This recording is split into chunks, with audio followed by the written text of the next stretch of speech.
நம்ம channel subscribe பண்ணாதவங்க மறக்காம சப்ஸ்கிரைப் பண்ணிடுங்க. அதோட கூடவே பெல் ஐக்கானையும் பிரஸ் பண்ணிடுங்க. ஹலோ ஸ்டூடெண்ட்ஸ், எல்லாத்துக்கும் வணக்கம். இது நம்ம சேனல் ஷார்ட் அண்ட் டாப். ஒரு இந்த வீடியோவில் என்ன பார்க்க போறோம் அப்படின்னா, ஸோ இப்போ நமக்கு பேப்பர் காப்பி வந்தாச்சு இல்லையா? ஸோ பேப்பர் காப்பியை பொறுத்த வரைக்கும் ஓகே, இங்கிலீஷ் பொறுத்த வரைக்கும் சரிங்களா? ஸோ இங்கிலீஷ் ஜூனியர் சீனியர் ஆகட்டும் சரிங்களா? அதில் வந்து நிறைய ஸ்டூடெண்ட்ஸ் நிறைய மிஸ்டேக் போட்டிருக்காங்க. குறிப்பாக வந்து பார்த்தீங்கன்னா ஸ்டோக்கான 10 மார்க் தான் மதிப்பெண் தான் உங்களுக்கு கிடைச்சிருக்கு. ஓகேங்களா? ஸோ இப்போ இந்த வகையில் பார்த்தீங்கன்னா நிறைய ஸ்டூடெண்ட்ஸ் வந்து கரெக்ஷன் பண்ணது ஓகே சார், அந்த மார்க் சிஸ்டம் பேஸ் பண்ணி எதை பேஸ் பண்ணி மார்க் குறைச்சிருக்காங்க அப்படிங்கிறது எனக்கு தெரியல. ஆக்சுவலாக வந்து பார்த்தீங்கன்னா வெப்சைட்ல தெளிவாக விட்டுருக்காங்க இந்தந்த மிஸ்டேக்கு இவ்வளோதான் மார்க் பிடிக்கணும் அப்படின்னு சொல்லிட்டு. அதுவும் இல்லாமல் பார்த்தீங்கன்னா அந்த கிரேட் இருக்கு இல்லையா? ஸோ பாஸ் மார்க் வந்து பார்த்தீங்கன்னா 2 பேப்பர் இருக்கக்கூடிய அந்த சப்ஜெக்ட்டுக்கு எந்த மாதிரி எடுக்கணும் அப்படின்ட்டு தெளிவாக போட்டிருக்காங்க இல்லையா? ஸோ டோட்டலாக வந்து 90 வந்த பாஸ்.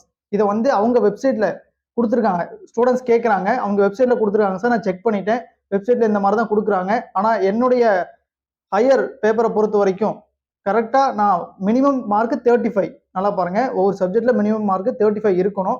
அது எடுத்திருக்காங்க. டோட்டலாக 2 பேப்பரையும் ஆவரேஜ் பண்ணால் 90 வரணும். ஸோ 90 மார்க் எடுத்திருக்காங்க. ஆனால் அவங்களுக்கு ரிசல்ட் வரலை. அது என்ன ரீசன் தெரியல. ஸோ அதுதான் வந்து அவங்க சொல்லியிருக்காங்க.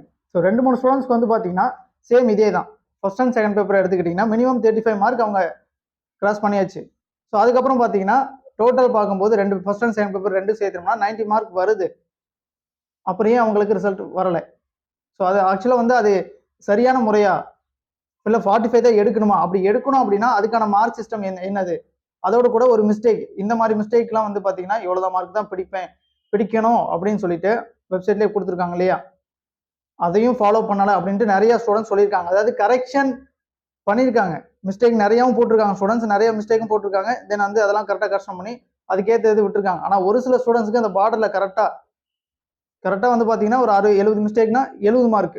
ஆனால் உள்ள இருக்கக்கூடிய மிஸ்டேக் ரேஞ்சில் பார்த்தோம்னா அதில் வந்து நிறைய வந்து ஃபுல் ஸ்டாப் மிஸ்டேக், தென் வந்து பார்த்தீங்கன்னா நிறைய வந்து ஆர்டிகல்ஸு, இந்த கிராம்லாக்ஸு, இந்த மாதிரி மிஸ்டேக்ஸ் தான் இருக்குது. ஸோ இப்போ இது எல்லாத்துக்குமே வந்து ஒரு மதிப்பெண் தான் பிடிப்பாங்களா? அப்போ மார்க் சிஸ்டம் அப்படிங்கிறது வேற ஏதாவது இருக்கா? இருந்துச்சுன்னா அது வெளியிட்டாங்கன்னா ஸ்டூடெண்ட்ஸ் நல்லா இருக்கும். ஓகேங்களா? ஏன்னா ஸ்டூடெண்ட்ஸ் வந்து பார்த்தீங்கன்னா இதை ஃபாலோ பேஸ் பண்ணி தான் அவங்களும் வந்து பார்த்தீங்கன்னா மார்க் வந்து கவுண்ட் பண்ணுறாங்க. ஸோ அப்படி இருக்கும்போது இவங்க வந்து இந்த மாதிரி கரெக்ஷன் பண்ணியிருக்காங்கன்னு சொல்லிட்டு ஒரு சில ஸ்டூடெண்ட்ஸ் சொல்றாங்க, எல்லாரும் சொல்லலை. ஏன்னா நிறைய ஸ்டூடெண்ட்ஸ் வந்து நிறைய மிஸ்டேக் போட்டிருக்காங்க.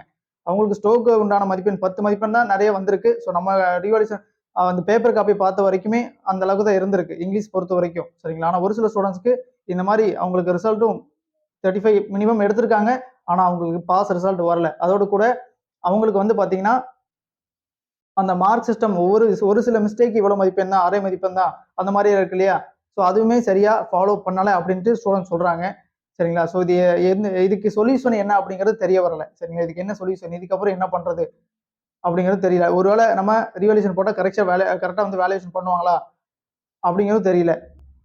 ஸோ கம்பல்சரி வந்து பேப்பர் வேல்யூஷன் அப்படிங்கிறத அவங்க என்ன சொல்லியிருக்காங்களோ அதை பேஸ் பண்ணி நடத்தினா மட்டும்தான் இங்கே கரெக்டாக இருக்கும். ஏன்னா ஸ்டூடெண்ட்ஸுமே அதை பேஸ் பண்ணி தான் மார்க் சிஸ்டம் போடுறாங்க. இந்த மிஸ்டேக் இவ்வளோ மார்க் போகும் அப்படிங்கிறத அவங்க வெப்சைட்ல விட்டுருக்கிறத வச்சு தான் இங்கே அவங்க டெஸ்ட்லாம் எழுதும்போது அதை வச்சு ஃபாலோ பண்ணி கால்குலேட் பண்ணிக்கிறாங்க. ஸோ எக்ஸாமும் வரும்போது அதை ஃபாலோ பண்ணால் கரெக்டாக இருக்கும். ஆனால் கொஞ்சம் இதை மிஸ் ஆகுறதுனால என்ன பண்ணுறது அப்படிங்கிறது தெரியல, ஸ்டூடெண்ட்ஸ் தெரியல. அடுத்த கட்டமாக வந்து ரீவேல்யூஷன் போட்டாலும் வேல்யூஷன் இப்படி தான் இருக்குமா, அல்லது வந்து கரெக்டான வேல்யூஷன் அவங்க வெப்சைட்ல விட்டுருக்க மாதிரி தான் பண்ணுவாங்களா அப்படிங்கிறது தெரியல. ஸோ இதுக்கான சொல்யூஷன் நமக்கு கிடைச்சா நல்லா இருக்கும். நிறைய ஸ்டூடெண்ட்ஸ் வந்து பார்த்தீங்கன்னா இதை சொல்லியிருக்காங்க. ஸோ வெயிட் பண்ணி பார்க்கலாம் சரிங்களா? நன்றி.